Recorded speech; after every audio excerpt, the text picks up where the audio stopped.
Dobrý večer, je tu další předvolební Hyde Park. Dnes se stranou, jejíž název je tak dlouhý, že ho radši přečtu. A bude to chvíli trvat.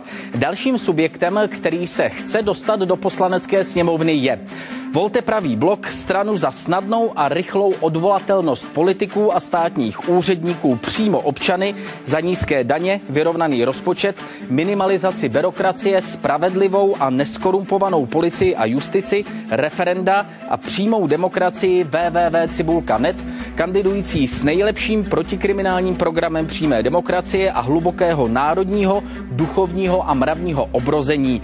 Vy nevěříte politikům a jejich novinářům? No konečně, věřme sami sobě, ale i s mnoha dalšími důvody, proč bychom měli jít tentokrát všichni k volbám, ale pokud nechceme být znovu obelháni, podvedeni a okradeni, nevolit žádnou parlamentní tunel stranu vládnoucí postkomunistické rusko-české totalitní fízlokracie a jejich likvidační protinárodní politiku, čím hůře, tím lépe.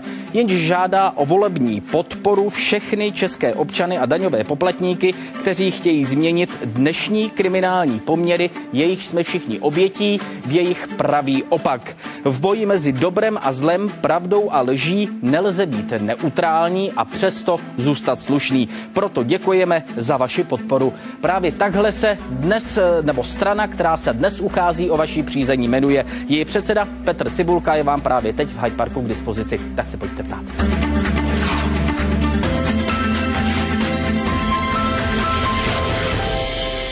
Petr Cibulka, dobrý večer, pane Cibulko, vítejte u nás. Dobrý Doufám, večer. že jsem to řekl dobře, že jsem nic nevynechal. Něco jste vynechal, ale... Je to z vašich stránek, tohle je okopírováno z vašich stránek. To jsou nějaké hodně staré stránky, ale mají to všichni na volebních lístcích. Všichni to mají na volebních lístcích. Na volebním lístku to je pravda, ale skutečně jsem to skopíroval od vás, tak se tam radši podívejte, jestli Dobře. I vám tam něco nechybí. Tak pojďme se konkrétně podívat na číslo 18. Právě to si do voleb vylosovala strana Volte pravý blok www.cibulka.net. Má bezkonkurenčně nejdelší název, jak jste mohli slyšet, který v nezkrácené verzi čítá přes 200 slov.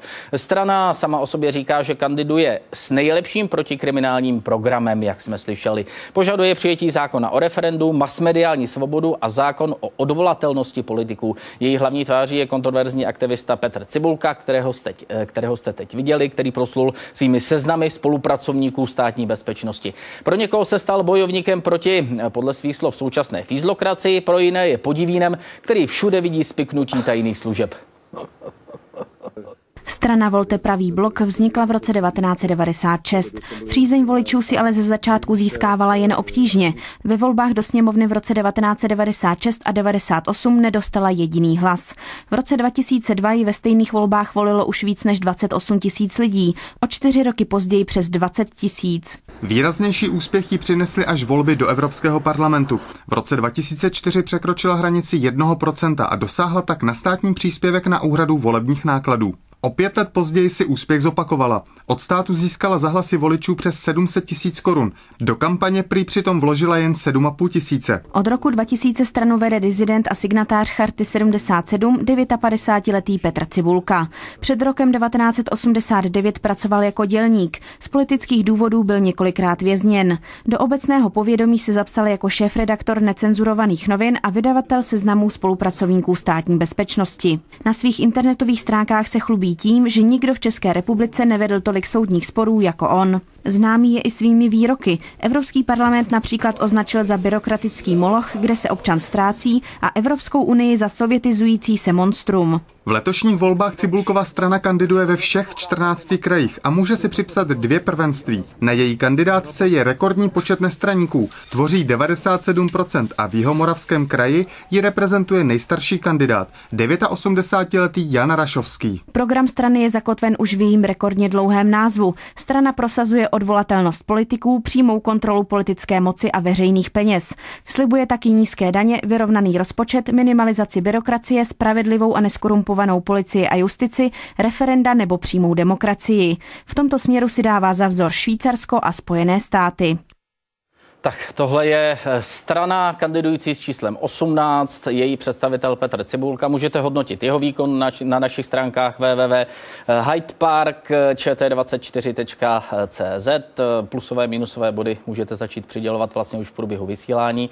Stejně tak můžete palcovat otázky, což bude pomocné vodítko pro to, které se do vysílání Hyde Parku skutečně dostanou. Závisí do jisté míry v tomto případě i na vás. Tak, pane Cibulko, pojďme na ty otázky a těch zodpovíme co nejvíc. Na chatu je ta první, která už na vás míří a ta zní je od Honzy. Pane Cibulko, chci se zeptat, proč máte tak dlouhý název vaší strany. Také se chci zeptat, zdali byste raději spolupracoval se SPRSČ, tedy s republikány, nebo s nějakou velkou stranou ODS, ČSSD, nebo s těmi recykláty na jedno použití, Věci veřejné, TOP 09. Děkuji vám za odpověď. To je vynikající otázka, velice rád odpovím. Se do toho pusťte. Náš název je v podstatě vynucený, protože po 17. listopadu jsme zjistili velice rychle, že cenzura, politická cenzura je vlastně stejně silná nebo téměř stejně silná jako za komunistické totality. A abychom vůbec byli schopni oslovit naše voliče, tak jsme koncipovali náš název tak, aby to nejdůležitější z našeho programu se stalo součástí našeho názvu, protože to je jediná možnost, jak v dnešní skryté totalitě prorazit informační blokádu a politickou cenzuru. Tedy, že si to lidi přečtou na tom volebním lístku. To je jediná šance na volebním lístku. Všechno ostatně je cenzurováno. A nějaké plakáty, které byste roznášeli nebo vyvěšovali po ulicích, abyste zatím měli nějakou práci. My nejsme mafie, my jsme nevytunovali žádnou banku. My nejsme parlamentní strana, abychom okrádali voliče. My nemáme za co. Dostali jste ale ten příspěvek na úhradu volebních nákladů, teď jsme to říkali, 700 000 korun, do kampaně jste vložili míň, čili nějaké peníze jste na tyhle věci dát mohli. Pane redaktore, proti stovkám milionů z mafiánských peněz, těch 700 000, to je jak plivnutí. Opravdu jediná šance dostat vše podstatné na volební lístek, protože všechna mass média, včetně veřejnoprávní televize, nám prostě 4 roky dělá absolutní blok. No, není to tak úplně. Teď tady sedíte stejně tak jako všichni, a je tady politické spektrum samozřejmě. Ale co to je politické spektrum? Ten kanál je minimálně sledovaný a nejsou tam parlamentní strany. Nejsou tam parlamentní strany.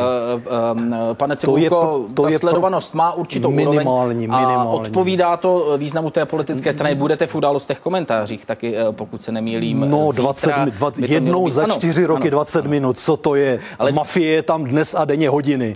Jsou volby, jsou tady sociální sítě mimochodem, kde se můžete prezentovat zcela zdarma. YouTube, Facebook, Twitter, ostatně ale i tak s námi komunikují. Proč by mafiánské parlamentní strany, o kterých mluvím jako o tunel stranách, měly mít z veřejných zdrojů financovanou volební kampaň u Moravce a slušné strany, které nikoho neokradli, se museli prostě tísnit někde v koutku. Ti, kteří mají sedět ve vězení, ti okupují všechny kanály. Oni se na to totiž ptali lidi i během dne, že když jste dostali ten státní příspěvek těch 700 000 korun, kde je, že nejste vidět jinak tedy než na tom volebním lístku? Jednou za 5 let dostat 700 000, to je na holé přežití od jedněch voleb k druhým volbám. Ty strany prostě mají nějakou režii, musí platit telefony, internet, kopírky, spotřební materiál. Můžu vám garantovat, že z tohoto příspěvku ještě nikdo nezbohatl. Zeptejte se kterékoliv neparlamentní strany, jaké jsou náklady na základní činnost. To je od loňska, od těch evropských voleb, těch 700 000 korun. Ano, to je tak říkáte na rok, těch 700 000. Ne na rok, do dalších voleb. Protože my musíme plánovat prostě na další volby. Jo, to znamená, že máme zhruba 100 000 na rok. Což je opravdu naprostá minimální režie. To znamená, že z těch 700 000 nějaké peníze na účtech máte ještě? Máme, samozřejmě. Abychom mohli kandidovat, to tady ještě nepadlo. Tento systém je natolik kriminální, že v podstatě likviduje jakoukoliv opozici už přes peníze. Když chcete proti vládnoucí kriminálním elitám kandidovat, musíte složit jako zápisné na start 215 000 korun. A to zlikviduje... 15 000 za každý kraj, to je pokud se 15 000 za každý kraj, ale to znamená, že malá strana to nedá dohromady. To je bariéra, kterou většina stran nepřekročí. To znamená, abychom vůbec na ten start mohli, my naprostou většinu z tohoto příspěvku vložíme zpět do státní kasy. Taková je pravda. A ta podpora je ale podle toho, jakého dosáhnete výsledku. No, není to tak. Nad 1%. Ano, anebo nad 1,5%. To je další diskriminace malých stran. Opravdu ty vládnoucí kriminální strany už neví, co si mají vymyslet, aby potlačili jakoukoliv autentickou opozici. 1,5%, abyste dostal finanční příspěvek na další existenci a bez peněz nemůžete dělat politiku. A 5%, co znamená, to je 10krát víc, než by bylo potřeba při normálním systému ve 200členném parlamentu. 10krát víc zvedli hranici pro vstup do parlamentu. Já toto považuji za naprosto zločinecké, ale tihle mafiáni jsou na to ještě hrdí. Tak už k nám někdo telefonuje. Ještě, vrátíme se k tomu. Já si to pamatuju, byla tam ta spolupráce s těmi stranami, ale teď k nám někdo telefonuje do Hyde Parku. Tady je Daniel, dobrý večer, ať nemusíte čekat. Zeptejte se Petra Cibulky teď, pak se vrátíme k těm politickým stranám. Dobrý večer, tady Mirek z Dobříše. Já bych v první řadě chtěl pozdravit pana Petra Cibulku a zadal bych mu otázky asi následující. A možná proto ty otázky, protože je mi s podivem, proč se vám a vaší straně, pane Cibulko, nevěří. Tak v první řadě, já pokud vím, tak už jste před 3 lety říkal, že naše republika je zadlužená bilionem. Všichni se smáli. Najednou ono je to pravda. Druhá otázka. Pane Cibulko, když pořád říkají, že ty seznamy vaše, nechci se o nich vyjádřovat podle těch, že jsou špatní. Kolik jste tedy prohrál? Řekněte to republice, kolik jste tedy prohrál těch soudů? Ani jeden. Ať to konečně víme. A za třetí, média pořád vás nechtějí, vy paní Jílková a tak dále. Odpovězte taky. Proč vás nechtějí? Vždyť je tu demokracie. Ale jenom pro někoho. Moment. A teďkom, pane Danieli, k vám, pane Danieli. Vy vždycky, jak jsem se všimnul, já sleduju Hyde Park, nenecháte člověka domluvit. Prosím vás, já jsem zadal 3 otázky. To je ta demokracie.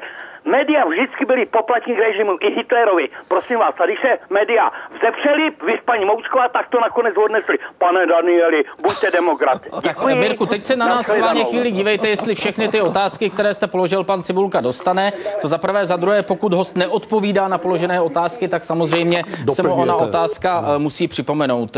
To se nedá nic dělat. Tak, a otázek je taky celá řada, byla ta, proč je ten dluh přesně tak, proč vám nikdo nevěří, mluvil jste o tom před 3 lety. Je to zajímavé, že my jsme, tazatel to říká téměř správně, ale my jsme tu první analýzu zveřejnili už v roce 2000. To byla první analýza oficiálního zadlužení a už tehdy to nebyl 1 bilion, to bylo asi 2,5 bilionu korun, protože my nepočítáme jenom oficiální dluh státu, my počítáme oficiální dluh státu, krajů, měst, obcí, dluhy na zanedbání telekomunikací, silnic, dálnic, železnic. Ale včetně těch to je v tom bilionu. To je v těch 2,5 bilionech. A dnes se obávám, že to je tak nejméně 2krát tolik. Takže oficiální čísla jsou manipulativní, ten dluh je mnohem vyšší. Můžete to něčím podložit, nebo to je odhad? Ne, ten odhad je spočítán velice přesně podle různých ročenek statistických a je k dispozici na necenzurovaných novinách číslo 24 z roku 2000 a je to k dispozici na www.cibulka.net. Číslo 24 z roku 2000. 24 z roku 2000. Druhá otázka se týkala těch seznamů spolupracovníků státní bezpečnosti. Kolik jste prohrál soudních sporů? Skutečně, já vím, že mi to nikdo nebude věřit, ale my jsme neprohráli s estébáky ani jediný spor. Přestože jsme zveřejnili zhruba 200 000 osob a zhruba 100 z těch 200 000 podalo buď trestní oznámení nebo civilně právní žalobu z požadavky na milionová odškodnění, tak neprohráli jsme jediný soudní spor. Ve všech případech se ukázalo, že ta osoba byla opravdu StB evidována jako jejich spolupracovník. K tomu je otázka na chatu. Pojďme se na ní podívat, ta s tím souvisí. Pane Cibulko, proč stále tajíte osobu, která vám předala diskety se seznamy agentů? V kuloárech se hovoří o osobě, která byla členkou komise a vám byla jistým způsobem osobou blízkou. Já osobně vám nevěřím ani slovo, dokud neodtajníte tuto osobu. Tak takhle se ptají fízlové. Jo? Já samozřejmě nejsem hlupák, abych fízlům říkal osobu, která mě to předala. Tak to řekněte nám všem, na vás se určitě dívají i lidé, kteří nejsou fízly. Protože nejsem hlupák, tak fízlům nebudu udávat lidi, kteří předali tuhle disketu. Jenom bych chtěl říct, že pokud se někdo naučí pracovat se siderickým kyvadlem a stane se relativně vševědoucím, což je otázka 5 minut, tak si zjistí, kolikrát už byl pokus mě zavraždit. Takže je to i ze strany BIS, to si každý může ověřit nezávisle na tom, co já tvrdím. Takže já se přesto vrátím k tomu, na co se náš divák ptal, protože to je jeden z našich diváků, on má právo se na to zeptat. Jistě to já rád odpovím, ale nebudu jmenovat. A proč ne? Protože nejsem hlupák. Pane redaktore, vy byste udal své přátele? To není důležité, co bych udělal já, názory moderátorů tady jistě nejsou podstatné, takže divákovi prostě nejsem konkrétně na tuhle otázku neodpovíte. A na tyto provokativní otázky prostě nebudu reagovat. Tak poslední, abychom se vrátili k Mirkovi, že vás média nechtějí, už jen velice stručně, protože jste o tom mluvil. To ví každý. Že tady je 20 let tvrdá politická cenzura, ví každý, koho to zajímá. To, že parlamentní strany předstírají, že tady je demokracie a svoboda, právní stát, občanská společnost, to jsou pohádky pro hlupáky. Všichni víme, jak to tady funguje, všichni víme, že tady nevládnou ti nejlepší, ale naopak ti nejhorší kriminální elity. Dobře, ale teď jsme u těch médií, vy v médiích jste, je tady svoboda, je tady internet. Jednou za 4 roky, pane redaktore, jednou za 4 roky. Podle výsledku. Ještě jsem slíbil návrat k těm politickým stranám, prosím velice stručně. ODS, ČSSD, Věci veřejné, TOP 09, koho byste si vybrali? Já souhlasím naprosto s divákem, že to jsou mafiánské strany.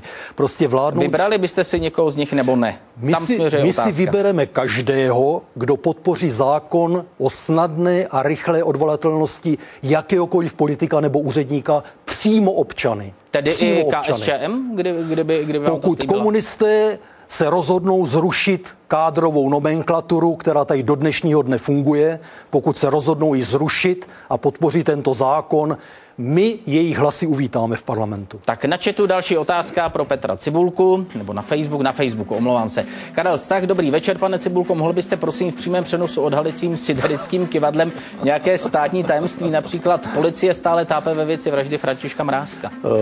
Pane Stachu, siderické kyvadlo zvládne každý hlupák a za 5 minut. Takže zjistěte si to sám a nemusíte mě s ním obtěžovat. Nechce to tady tedy ukázat? Jsou určitá pravidla, určité zákony práce se siderickým kyvadlem. Rozhodně veřejné předvádění práce se siderickým kyvadlem je to nejhorší, co se dá dělat. O tom vám řekne každý člověk, každý léčitel, který prostě má s tím několik zkušeností. Nejhorší věc předvádět to veřejně pro pobavení podobných lidí, jako je pan Stach. Tak k další otázce, mířící na Petra Cibulku. Na Facebooku Krištof Joachim Vávra. Dobrý večer, jsem student politologie, ale o fízlokracii jako formě vlády se u nás bohužel neučí. Mohl byste ji blíže popsat? Má to nejblíže k diktatuře, oligarchii nebo plutokracii? Je více fízlokratický současný nebo předchozí komunistický asi systém? Ano, ten dotaz je velice dobrý a fízlokracie je prostě skrytá vláda, skrytá totalitní vláda. Pokud, nevím, co se učí teda na politologii, ale pokud se učí to, že od 45. roku tady víceméně vládl Sovětský svaz už od 45. roku, ne až od 48. A pokud se učí na politologii, že jsme byli tedy 45 let pod rusko-českou nebo československou totalitní vládou, která byla vyfutrována 22 lety přímé ruské vojenské okupace. A pokud má... Z čeho vyplývá ta fízlokracie? Na to se protože totalita stojí na tajných službách. Tyto tajné čím to můžete doložit? Tak tajné služby jsou všude na světě, to má každá země. No, ale jestli chcete dát rovnítko mezi třeba Bundesnachrichtendienst a KGB, tak jste opravdu na falešné stopě. Vy byste to měl vědět, pane redaktore. Tohle byste měl vědět. Ta otázka mířila na to, o co chcete opřít vaše tvrzení, že to tak je v Česku. Nechme BND, nechme KGB. Je to jednoduché. Jednak tajné služby tady nebyly nikdy rozpuštěny, nikdo nebyl postaven před soud a 4 české tajné služby za 20 let nedokázaly postavit před soud ani jednoho ruského agenta. Takže buď tady není ani jeden ruský agent. Dělá se to ve světě, že se agenti běžně staví před soud? Ve svobodném světě je to běžné, ale samozřejmě v sovětizující se Evropské unie už asi 18 let nebyl postaven před soud žádný ruský agent. A z toho, že tedy žádný ruský agent nebyl před soudem, vy vyvozujete, to je důkaz toho, že nás ovládají ruští agenti. Že tyto, samozřejmě, tak jako nás ovládají před 17, vy pochybujete, že nás před 17. ovládal Sovětský svaz, vy o tom pochybujete? Není otázka, o čem pochybuje moderátor. Tak já se domnívám, že i student politologie by měl pochopit. Ptám, jak je to dnes tedy. Stejně. Žádná denacifikace komunistického Československa neproběhla a když se podíváte na soutěž, kterou jsme před 3 lety vyhlásili, už před 3 lety, pro všechny, kdo ovládají sideryské kivadlo, soutěž zní: najděte českého politika, který nepracuje pro ruské tajné služby. Za 3 roky tuhle soutěž absolvovalo 500 000 čtenářů našich stránek www.cibulka.net a nenašli za 3 roky ani jediného českého politika, který by nepracoval pro ruské tajné služby. Dobře, sám jste říkal, že tohle tady rozebírat nebudeme. Ne, to je základ, to je naprosto klíčová a nejdůležitější věc. Pojďme za našimi diváky, Vidím, že důležité věci vás nezajímají, to je škoda. Jdeme za našimi diváky, to je důležité. Dobře. Sledujete předvolební Hyde Park. Dnes s Petrem Cibulkou, předsedou strany Volte pravý blok www.cibulka.net. Tak jako tradičně v předvolební Hyde Parku vy, kteří jste přišli za námi. Tentokrát do Brna na náměstí Svobody, kde je Jitka Voleníková, její hosti. Jitko, máš slovo, ty i tví hosté. Dobrý večer. Tak dobrý večer z Brna. Přestože jsme na největším, nejznámějším brněnském náměstí Svobody, kde opravdu těch lidí projde hodně a mysleli jsme si, že nebude problém oslovit lidi a pozvat je do diskuze s panem Petrem Cibulkou, navíc, když pan Petr Cibulka je Brňák, takže by ho mohli lidé znát a mohli se zapojit. Tak těch lidí opravdu, kteří se chtějí zapojit do diskuze a zeptat se pana Cibulky na nejrůznější věci, co se týče voleb, jeho strany, jeho fungování vůbec v politice a ve veřejném životě vůbec, tak je strašně málo. Téměř skoro nikdo. Mladí dokonce vůbec neví, kdo to Petr Cibulka je. No, oni dokonce neví ani, že jsou volby. Starší lidé, které jsme oslovili, tak jako moc se netlačili do tady té diskuze. Když jsme se jich ptali, jestli znají Petra Cibulku, ano, známe, pamatujeme si ho a cituju, opravdu někteří mluvili o tom, ano, pamatujeme si, když tady do megafonu, cituji, něco vykřikoval. Ale opravdu se nikdo ani z těch starších nezapojil. Zastavili jsme tady 2 mladé lidi, kteří se zapojili. Jsou to asi studenti. Jste student vůbec, jak se jmenujete? Protože my jsme vás tady tak přepadli, jak jste tady seděl a kochal se krásami náměstí Svobody. Představte se nám a řekněte, plánujete nějak jít k volbám, zajímáte se o volby, zajímáte se o politické strany, znáte Petra Cibulku? Tak dobrý den, já studuju učitelství, biologie a zeměpisu. A o volby se zajímá o politiku všeobecně a to hledisko, které mě zajímá nejvíc, tak je ohodnocování vlastně učitelů, nebo jelikož sám budu učitel, tak mě zajímá, jak se pan Cibulka staví k učitelům v České republice, všeobecně ke školství a jakým způsobem třeba hodlá jeho strana to měnit, nebo jestli jsou nějaké na to chystané změny a podobně. To by mě zajímalo. Tak všechno je samozřejmě v našem programu na našich stránkách www.cibulka.net, ale pokud to mám říct jednou větou, tak já se domnívám, že pro malý národ je jediná šance usilovat o to stát se nejvzdělanějším národem této planety. Vynaložit tak veškeré úsilí. Řekněte jak? Co to znamená? Veškeré úsilí, jak dospět k tomu, abychom byli nejvzdělanější? Především musíme začít tím, že dostaneme do vězení kriminální elity, které nám dneska vládnou, protože pokud Myslíte, že to učitelům pomůže? To je zachrání. Protože pokud necháme vládnout zločince, tak tento národ prostě vždycky bude živořit, vždycky se bude rozkládat mravně, duchovně, ve všech směrech rodiny, školství, vzdělání. Prostě každý, kdo není úplně slepý, vidí, že tato společnost umírá. Dobře, tak připustme, že dostanete všechny zločince, tak jak je popisujete do vězení. Pokud jak budu předsedou vlády, učitelům? Vyčistím tuhle zemi od zločinců. Ne, jak konkrétně pomůžete učitelům? To našeho diváka zajímá. Budou hodnoceni tak, jak v každé určité civilizované zemi. Pokud samozřejmě žijeme v zemi, kde plat policisty je o 50% vyšší než plat učitele, tak žijeme v policejním státě. Takže přidáte učitelům, seberete peníze policistům? Snížíme stavy policie, protože nasadíme psychotronické techniky, které z 10násobí efektivnost policie a skutečně vyčistí během 1 roku tady bude čisto od zločinců, kteří nám dneska vládnou, to vám garantuju. A vzdělání je velice jednoduché. Prosazujeme australský a chilský model. Australský model spočívá v tom, že bohaté penzijní fondy dávají velice výhodné půjčky svým klientům, to znamená studentům. Student za ně vystuduje, je to mnohonásobně výhodnější než půjčky od bank, což se dělá třeba v Norsku a tak dále. Tedy školné? Mám tomu tak rozumět? No, ale to školné nikoho nebolí. No, protože školné tedy penzijní ano, na základě půjček. Dá půjčku a student si vybere školu, která podle kritérií, objektivních a měřitelných kritérií dává nejlepší výsledky v uplatnění. Čím jste se trošku tedy dostali od učitelů. Jaký plat by tedy učitelé podle vás měli mít? A co rozhodně by měli být lépe placeni než policisté. Rozhodně. Pokud nechceme být policejním státem, kterým dneska jsme, tak učitelé musí být výrazně hodnoceni lépe. Jde o to, jestli přidáte učitelům, anebo ty platy vyměníte, třeba policistům snížíte platy? Začneme tím, že pozavíráme ty, kteří tady 20 let vládli. S tím začneme. Tím ušetříme biliony korun. Jaký by ten plat měl být, pane Cibulko? Tak vy po mně chcete částku? Ano. No tak dejme tomu, ale je to ale směšné. Takže dejme tomu o 30% více, než má dneska průměrný policista. Stačí vám to takhle? To se zeptáme do Brna, jestli to takhle stačí. No. Davide, jak vám to stačí? Jak jste spokojený s panem Cibulkou a s jeho odpovědí? Částečně jsem spokojený, ale nešlo mi jenom o tu částku samotnou, o ten plat, ale zajímal mě způsob. No, důležité samozřejmě je, ale spíš způsob ohodnocování učitelů z pohledu toho, že vlastně mladí učitelé dostávají základní mzdu, kdežto starší učitelé, kteří působí další dobu na škole, tak dostávají větší platy za to, že tam jsou déle, když to nesouvisí vlastně z výsledky jejich učení, jako vyučování a podobně. Já vám na to rád tohle by mě zajímalo. My nebudeme pokračovat v současné politice ministerstva školství, která je zničující pro českou vzdělanost, pro skutečnou vzdělanost.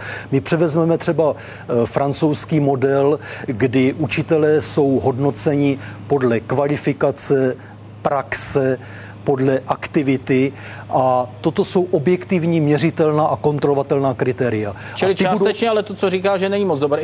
I tu praxi, když je někdo dlouho, tak to bude plus pro něj. Rozhodně, ale i aktivitu.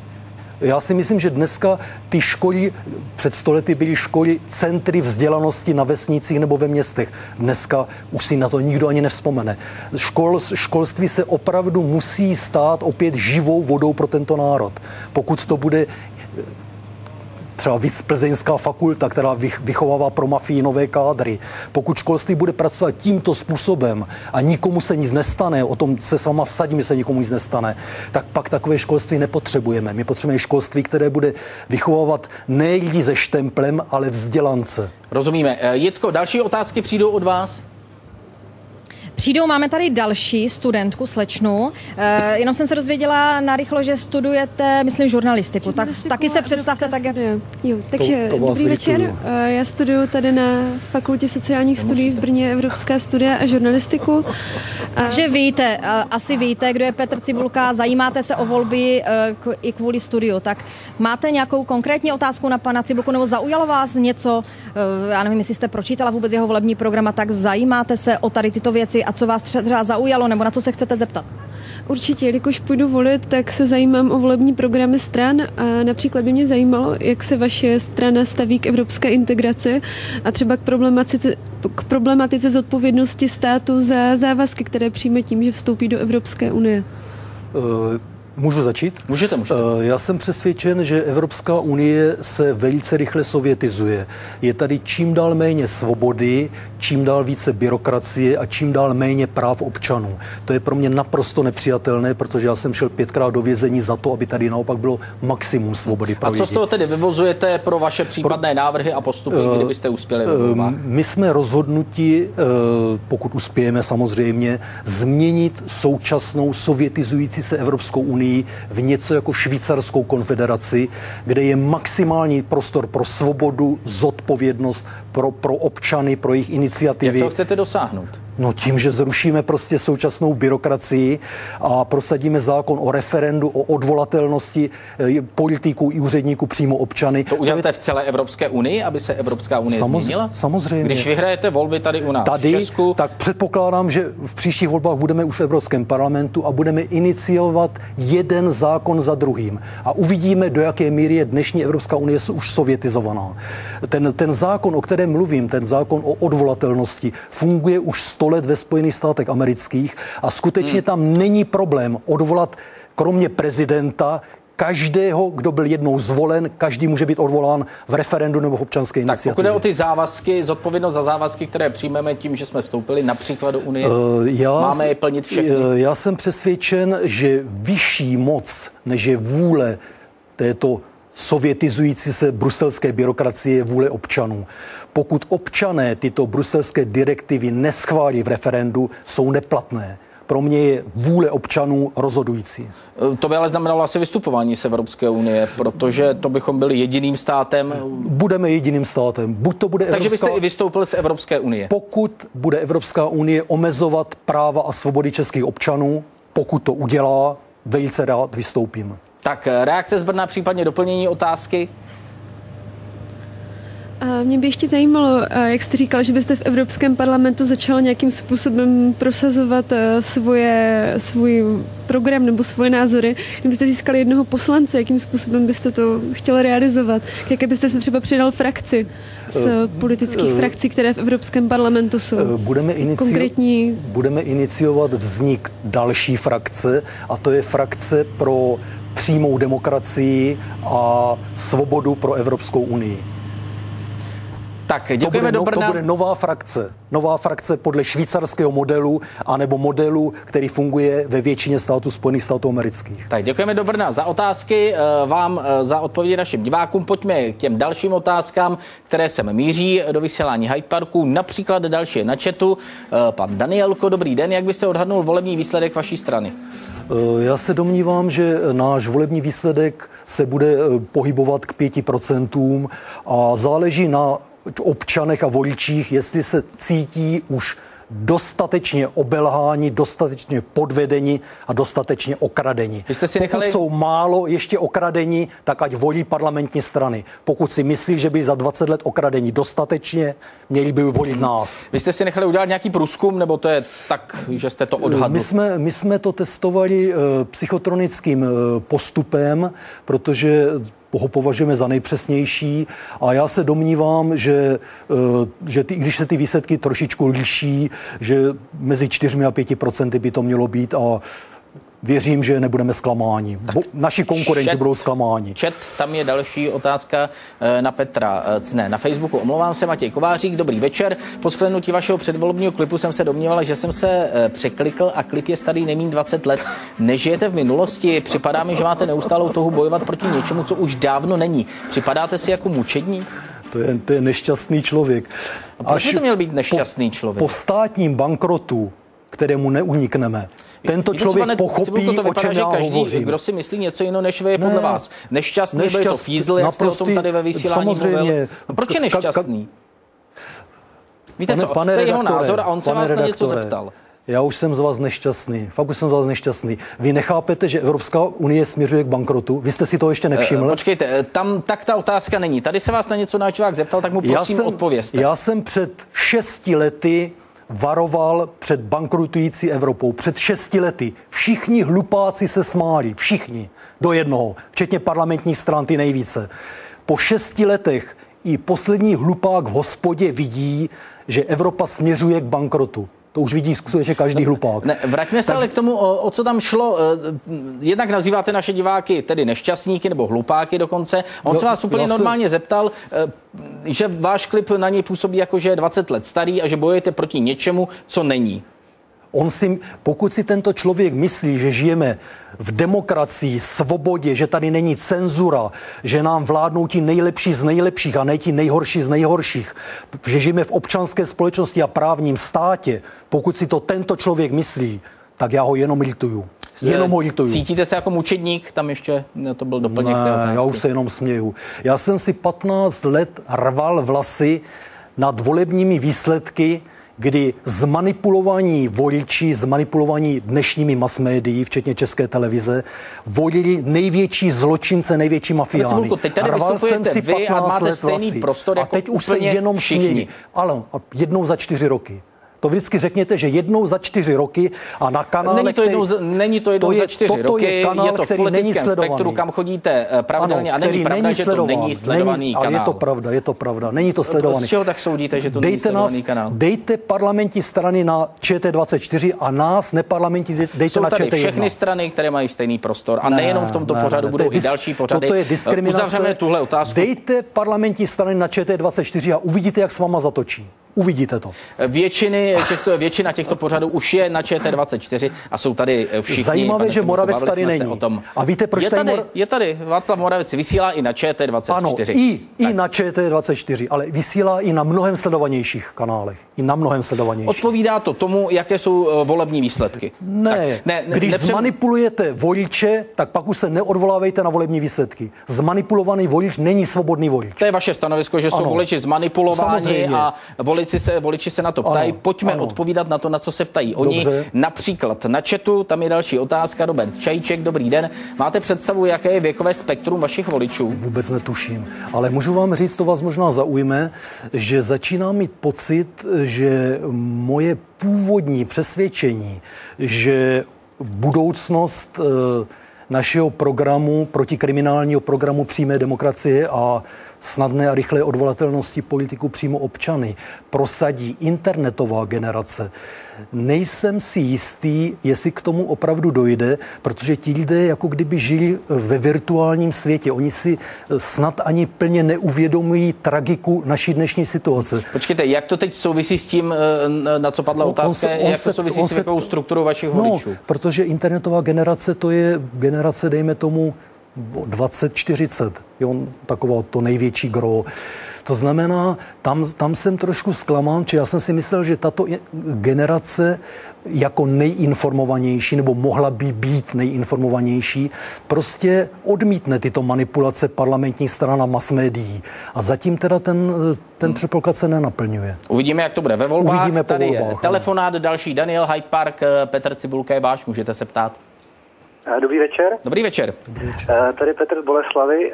Já bych měl 5 krátkých konkrétních otázek a zároveň návrh.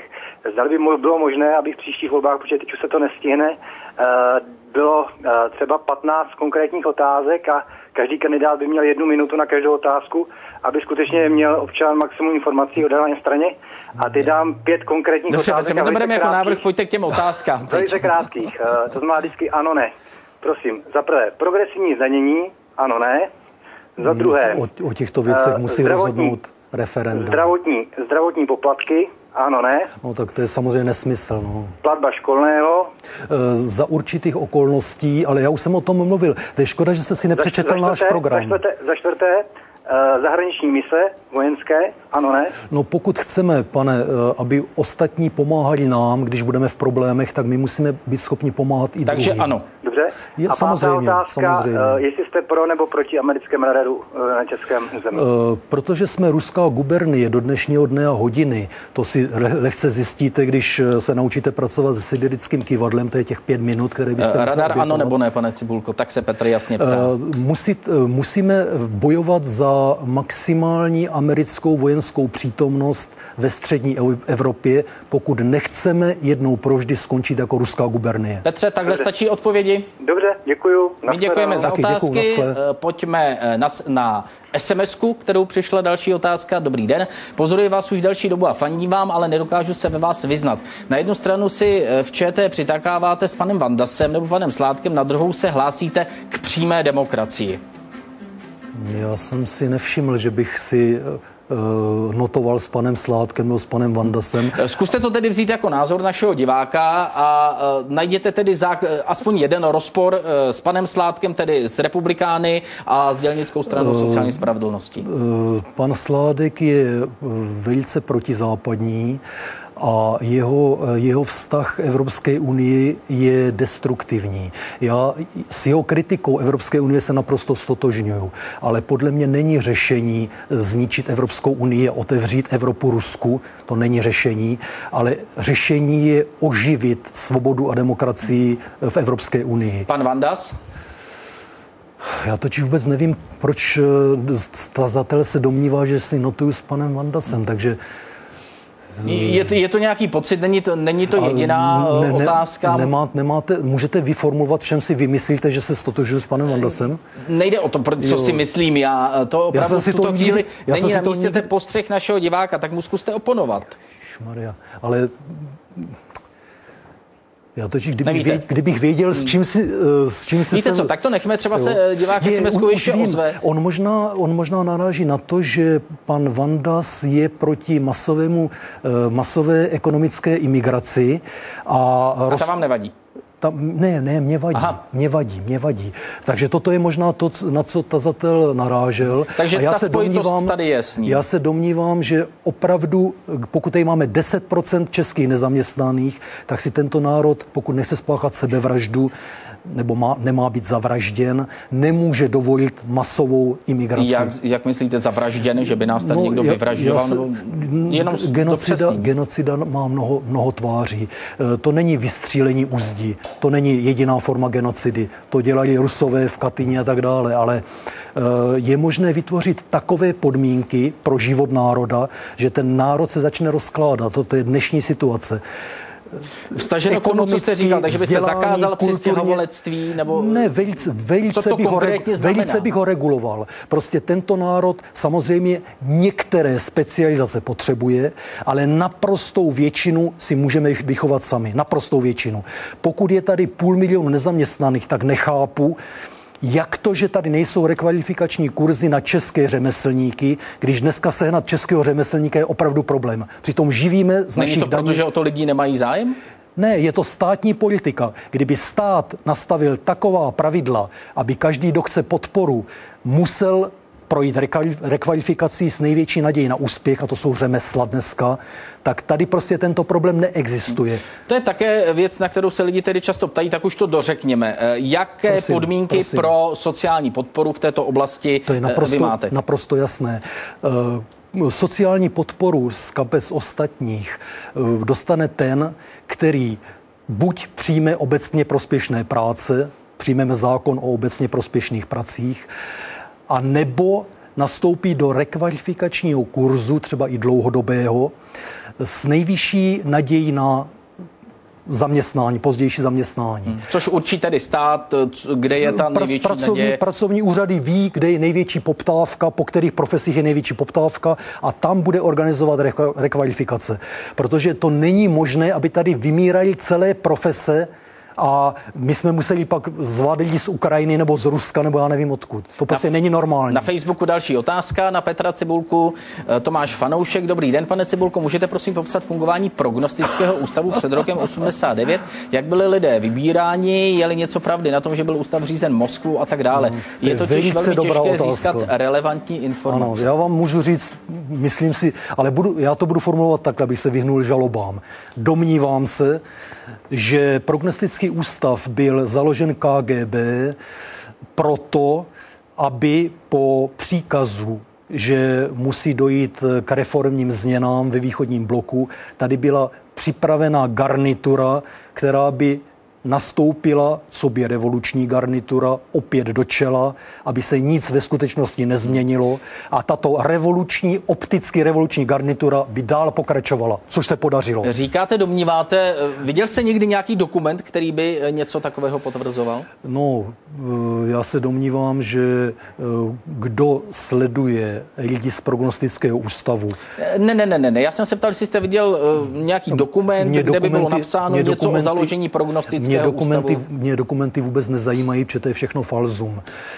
Vždycky, když mě někdo chce dostat, tak řekne, prosím vás, a vy pořád píšete, že Václav Klaus je agent KGB. Ukažte mě originál jeho vázacího aktu. Já se jenom směju. Ne, já jsem se jenom zeptal, jestli jste nějaký dokument viděl. Necenzurované noviny zveřejnili kvanta dokumentů, ne přímo s razítkem KGB. To není podstatné, ale máme dostatek dokumentů, že celý 17. listopad byl privatizační puč KGB a GRU a prognostický ústav to byla jenom jejich garnitura, nic jiného. Dobrý večer, tady je Hyde Park, Daniel, Petr Cibulka je váš, můžete se ptát.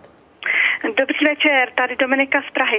Jednak chci poděkovat panu Cibulkovi za všechno, co vykonal. Děkuju. A jenom přeju mu, aby vydržel. A chtěla jsem poprosit pana doktora, abyste mu prosím vás neskákal panu Cibulkovi pořád do řeči. Pokud bude odpovídat na to, na co se ptáte třeba i vy, Dominiko, tak ho rozhodně odpovědět nechám. Paní Dominiko, já vám děkuju vám. Zeptáte se na něco, paní Dominiko, máte prostor. Děkuju. A chtěla jsem poprosit pana Cibulku, jestli by mohl říct něco z toho, co mu nebylo umožněno doříct, a nebo kdyby neváhal, co vybrat, tak mě zajímalo, jak by třeba si představoval ten zákon o té odvolatelnosti politiků nebo či dokonce úředníků. To mě nadchlo. Tak to je skutečně jediný zákon, který má dneska smysl. Tak pojďte do toho. Tento zákon, my jsme nevymysleli nic. Ten zákon funguje od roku 1911 ve Spojených státech, a to znamená ve všech 50 státech Spojených států amerických. Je to zákon, který umožní občanům, pokud seženou zákonný počet podpisů, vyvolat takzvané odvolací volby. A tento zákon o odvolacích volbách my prostě doslova a do písmene překopírujeme a prosadíme v České republice, jinak se té bandy zločinců nikdy nezbavíme. Kolik by bylo těch podpisů? Říkáte určitý počet? Jaký? Je to já si myslím, že 10% podpisů nebo z voličů, když 10% voličů, musím říct teďka jednu technickou věc. Tento zákon funguje dokonale ve většinovém volebním systému, to znamená třeba pro odvolání senátorů. Tam je to bezchybné. Stejně tak úředníků. 10% ze všech voličů v tom daném obvodu nebo z těch, kteří volili? Ne, z daného obvodu. Problém je ale u poměrného systému, který ve Spojených státech není. A u poměrného systému, tam bychom se museli, to znamená, to jsou poslanci parlamentu, tam bychom se museli spokojit se zákonem, že politická strana může odvolat poslance, který prostě hrubě poruší její volební program nebo z jiného důvodu. Ale byla by to věc tedy politické strany v tomto případě? V tomto případě by to byla věc politické strany, ale ve všech ostatních případech to musí být právo občanů, protože občané si tyhle lidi platí, aby jim sloužili. Prostřednictvím Skypeu je tu další otázka. Dobrý večer, tady je Daniel, ptejte se. Dobrý večer. Můžete. Haló? Ano, my vás slyšíme i vidíme, tak prosím položte otázku. Dobrý večer. Volám Ivan a chtěl bych se zeptat pana Cibulku. Haló? No, ptejte se. Jestli mě slyšíte? My vás slyšíme dobře a tak teď už poslední možnost. Buď položíte otázku, nebo to vypadá, že to spojení není nejlepší. My vás slyšíme dobře, tak máte poslední šanci. Takže otázka zní, co myslí pan Cibulka o novém hnutí mladých, vyměňte politiky, nerozumím. A jak... Jo, díky moc. Já mu nerozumím. Tak dobře, my vám, Ivane, děkujeme. Co si myslíte o hnutí vyměňte politiky? Jo, já jsem přesvědčen, že toto hnutí je vyhlášeno parlamentními stranami, je to podvod na voliče a každý, kdo na toto skočí, se stává jejich obětí. Protože volit parlamentní stranu, ale zakroužkovat poslední 4, to je prostě směšné. Prostě ta parlamentní strana dostane váš hlas, dostane vašich 100 korun a místo, aby se tahle parlamentní strana zodpovídala za zločinů, kterých se dopustila na českých občanech, tak je tímto podvodným způsobem bude znovu manipulovat ve svůj prospěch. Prostě to je potřeba odmítnout. Každý, kdo dá důvěru jakékoliv parlamentní straně, prostě to je tragédie. A varuju i před věcmi veřejnými, to je stejný projekt, stejný podvod a TOP 09. Stejný podvod, stejní zločinci, stejní kriminálníci. Pane Cibulko, díky za vaše odpovědi našim divákům. Pojďme se podívat, jak jste dopadl v tom hlasování, které jsme na úvodu řekli. Ještě aktualizace stránky www.hydepark24.cz. Petr Cibulka. 39% z těch, kteří se dívali a hlasovali, jste nepřesvědčil, 61% vám dalo plusové body, ty jste přesvědčil. Pane Cibulko, děkuju všem. Díky, že jste přišel. www.cibulka.net. Děkuju vám. Naschledanou. Tak ještě pozvánka na zítřejší Hyde Park. Samozřejmě pokračujeme v předvolebních vysíláních Hyde Parku. Zítra tu bude Suverenita, blok Jany Bobošíkové a samozřejmě Jana Bobošíková, tak jste zváni. Pěkný večer s Českou televizí. Naschledanou.